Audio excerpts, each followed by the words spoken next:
સાથે જોડાયા છે સહયોગી Neeraj Kansara. Neeraj, good morning આજના દિવસ માટે શું સંકેત વૈશ્વિક બજારથી? जी આજના દિવસે પણ આપણા બજાર માટે થોડા નબળા જ સંકેત આવી રહ્યા છે, કારણ કે જો ગઈકાલે આપણે અમેરિકાના બજાર જોયા એમાં સતત ત્રીજા દિવસે આપણને ડાઉ જોન્સની અંદર એક ઘટાડો જોવા મળ્યો। એની સાથે નાસ્ડેક અને S&P 500 પણ ગઈકાલે આપણને અહીંયાથી લગભગ અડધા ટકાના ઘટાડા સાથે બંધ થતા જોવા મળ્યા છે। હવે ગઈકાલનો ઘટાડો કેમ આવ્યો, તો ખાસ વાત કે જે અમેરિકાની અંદર રિટેલ વેચાણના આંકડા જે રજૂ થયા છે ત્યાંથી અહીંયા આપણને ખાસો એવો ઘટાડો આવતો જોવા મળ્યો છે, કારણ કે અનુમાન હતું અમેરિકાની અંદર કે રિટેલ વેચાણ ઘટતું દેખાશે અહીંયાથી ખાસ કરીને, પરંતુ એ ઘટતું ન દેખાયું અને એના કારણે આપણને અહીંયાથી એક ઘટાડો આવતો જોવા મળ્યો। ડિસેમ્બરનું આ જે અનુમાન હતું એ 0.4% જેટલું વધવાનું અનુમાન હતું, પરંતુ એની જગ્યાએ આપણને 0.6% જેટલું વધતું દેખાયું। એટલે અનુમાનથી વધારે જ્યારે રિટેલ વેચાણ થાય છે એનો અર્થ એવો થઈ જાય કે અર્થતંત્રની અંદર અત્યારે જે ડિમાન્ડ છે એ ડિમાન્ડ રિટેલ ગ્રાહકોની ડિમાન્ડ છે એ અહીંયાથી વધારે આવી રહી છે અને જે વ્યાજદર વધારાની અસર છે હજી સુધી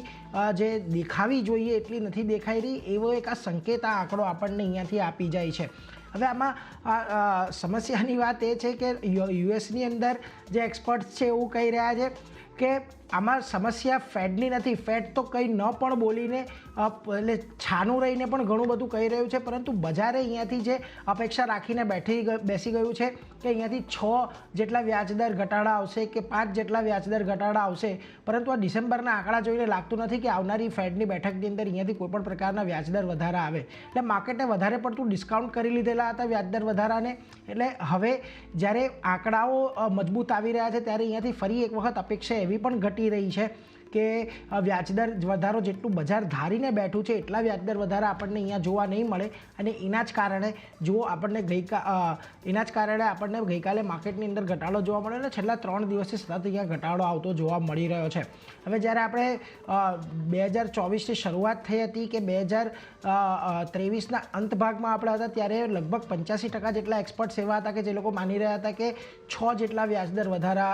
ઘટાડા આપણને અમેરિકાની અંદર જોવા મળી શકે છે, પરંતુ અત્યારે એ જે પ્રમાણ છે ઘટીને માત્ર 54% જેટલું રહી ગયું છે અને એ કારણ છે કે આપણને અમેરિકાના બજારની અંદર ઘટાડો જોવા મળે છે। અને બીજું કારણ એ પણ રહ્યું કે ગઈકાલે આપણને જે બોન્ડ યીલ્ડ છે અમેરિકાની એ પણ 4.1% પર રહેતી જોવા મળી। વેલ, હવે આ તો અમેરિકાના બજારની વાત થઈ, પરંતુ એશિયાના બજારો પર એક વખત નજર કરી લઈએ તો આજે જુઓ ત્યાં આગળ નિક્કે થોડું એક મજબૂતી સાથેનું કામકાજ કરતું આપણને દેખાઈ રહ્યું છે,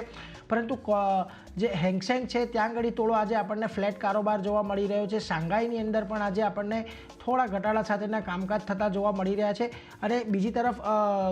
કોરિયાના બજારો આજે થોડા આપણને વધીને દેખાય છે। તાઇવાન અને સ્ટ્રેટ ટાઈમ્સની અંદર પણ આજે સારો એવો આપણને ઉછાળો જોવા મળી રહ્યો છે, પરંતુ બીજી તરફ જ્યારે આપણે ગિફ્ટ નિફ્ટીના સંકેતો જોઈએ છે તો ત્યાં આગળ જો આપણને ગઈકાલે જે ફ્યુચર્સ હતા એ લગભગ 21,589 પર આપણને ફ્યુચર્સ બંધ થતા દેખાયા હતા ગઈકાલના ઘટાડા બાદને। આજે અત્યારે 21,400ની આજુબાજુ ગિફ્ટ નિફ્ટી અહીંયાથી સંકેત આપી રહ્યું છે, એટલે લગભગ 150 પોઈન્ટનો ઘટાડો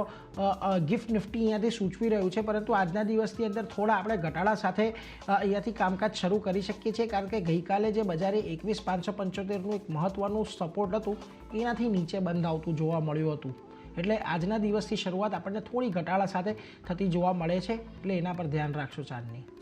જી।